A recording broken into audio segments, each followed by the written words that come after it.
ప్రభువును రక్షకుడైన యేసుక్రీస్తు అతి శ్రేష్టమైన నామాన్ని బట్టి ఈ ఉదయకాల హోసన్న దైవ సందేశాలు అనే దేవుని మాటలు వింటున్న దేవుని బిడ్డలైన మీ అందరికీ శుభం కలుగునగాక. పేరు పేరున అందరికీ హృదయపూర్వక వందనాలు తెలియజేస్తూ, మన వ్యక్తిగత జీవితంలో దేవుడు మనల్ని ఎలా నడిపిస్తాడో ఆ నడిపింపులో విడితే బాగుంటుంది. మానవుని కొన్న నైజం ఏంటంటే ప్రతిదానికి బలహీనమైపోతాం. ప్రతిసారి ఏ వ్యక్తినైనా చూడండి, బలహీనంగానే కనపడుతుంటాడు. బలంగా ఉన్నట్టుంటాడు, వెంటనే బలహీనుడైపోతాడు. అయితే దేవుడు ఆశించేది ఏమిటంటే నా పిల్లలు బలవంతులుగా ఉండాలి అని ఆయన కోరుకుంటూ మన కార్యం చేస్తాడు. ఉదాహరణకు భూలోకంలో బలవంతులుగా ఉండాలి అంటే బలమైన ఆహారంతో ఎదుగుతారు. వాడు ఎప్పుడైనా బలహీనుడైతే ఏ పని చేయలేరు. ఇప్పుడు మన ఆత్మీయ జీవితాన్ని గురించి మాట్లాడితే దేవుడు మనల్ని బలవంతులుగా చేయాలనే కోరుకుని ఆయన కృపను సత్యాన్ని అన్నీ మనకిచ్చాడు. మనకుండే నైజం ఏమిటి తెలుసా?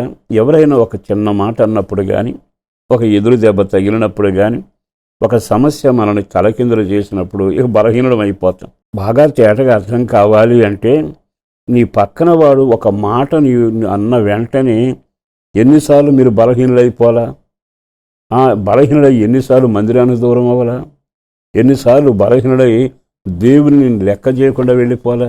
అంటే కొన్ని సంఘటనలు నిన్ను బలహీనపరుస్తాయి. ఉదాహరణకు ఇవన్నీ మన కళ్ళ ముందు కనబడుతున్నాయిగా. కానీ ఒక వ్యక్తి ఎప్పుడు బలవంతుడిగా ఉండాలో తెలుసా? నేను సమస్యలకు భయపడటం కాదు, ఈ సమస్యలు నన్ను కలవరపెట్టడం కాదు, నన్ను పెంచి పెద్ద చేసి ఒక బలవంతుడిగా చేశాడు. ఆ దేవుని కొరకు నేను బలమైన వ్యక్తిగా బ్రతకాలి అన్నప్పుడు నీకేమవుతుంది తెలుసా? ధైర్యం వస్తుంది, నేను సాధించగలనని ఒక నమ్మకం కలుగుతుంది. మనుషుల మాటలు కానీ, కనబడుతున్న ఎదురు దెబ్బలు కానీ నిన్ను కృంగతీయం. మరలా చెబుతాను, ఓ సేవకుడిగా నువ్వు గొప్ప ప్రసంగుడు కావచ్చు, విద్యావేత్తలు కావచ్చు, ఉద్యోగస్తులు కావచ్చు, అనేక విషయాలు ఆలోచన చెప్పేవాడవై ఉండొచ్చు. కానీ అప్పుడప్పుడు ఎదురు దెబ్బ తగిలినప్పుడు నువ్వు కొన్నిసార్లు బలహీనులు అయిపోయి నీ కార్యాన్ని కాడపారివేసి చితికిన అనుభవాల్లో సాగిన రోజులున్నాయిగా. నేను మరలా చెబుతాను, మనుషుల వైపు గాక దేవుని వైపు చూడు. నీ సమస్య నిన్ను కృంగతీయకున్నట్లు ప్రతి చిన్నది నిన్ను లొంగ తీసుకోకుండా దేవుని కొరకు ధైర్యంగా అధిగమించగలిగిన శక్తి నీకు ఉండాలి. అప్పుడు ఏం చేస్తాడు మనిషి? వీళ్ళు ఏమనుకుంటే నాకెందుకు, నా పని నేను ముగిస్తా, వాళ్ళు ఎలా పరిహాసం చేస్తే నాకెందుకు, నా గమ్యాన్ని నేను చేరతా అనే ఒక నిర్ణయానికి నీవు రాగలుగుతావు. దేవుడు ఏమంటున్నాడో తెలుసా? ఖచ్చితంగా దినవృత్తాంతాల 2వ గ్రంథం 15వ అధ్యాయము 7వ వాక్యంలో ఇలాగ రాశాడు. ఏమని రాశాడో తెలుసా? మీరు బలహీనుడు కాక ధైర్యం వహించుడి. మీరు బలహీనుడు కాక అంటే మనం బలహీనులం అవుతాము అనే సంగతి ఆయనకు అర్థమైంది. కారణం ఏంటి? మట్టి ఘట్టం కదా.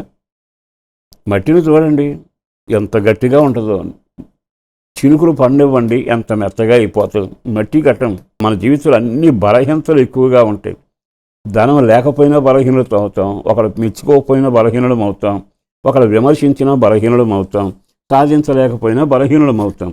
మనం బలహీనులమని ఎరిగి ఆయన అంటాడు, మీరు బలహీనులు కాకండి, మీరు బలహీనులు కాకండి అని ధైర్యపరిచి నన్ను చూసి నా వలే నడవండి. ఆయన అంటాడు, సమస్యల వైపు చూడవాకు, కానీ గమ్యం చేరాలని ధైర్యంతో నువ్వు అడుగులు వేస్తే గొప్ప విజయాన్ని నువ్వు చూస్తావు. ఆ మాట ఎంత ముచ్చటగా ఉందని. నా ఆత్మీయ జీవితంలో సేవాపరంగా కొన్ని ఇబ్బందులు ఎదురైనప్పుడల్లా ఇక బలహీనుని అయిపోయాను, నా వల్ల కాదు అనుకున్న రోజులలో ఇదే వాక్యం బలపరుస్తూ వచ్చేది.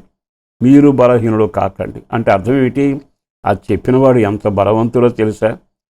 నీకేమిటయ్యా, మా బాధలు మాకున్నాయి అంటాం. ఆయన అంటాడు, నిన్ను బలపరచువాడను నేనే, నీ నడికట్టు బిగించువాడను నేనే, మీకు జయమిచ్చువాడను నేనే, కుడి చేత్తో పట్టుకుని నేను నడిపించేవాడని. అంతటి దేవుడు మనతో ఉండగా మనం ఎందుకు బలహీనుడు కావాలి?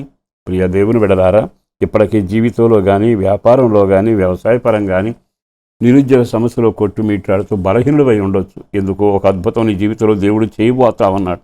మరలా మీకు నోటి నిండా నవ్వు కరగబోతుంది. ధైర్యంగా ఉండండి.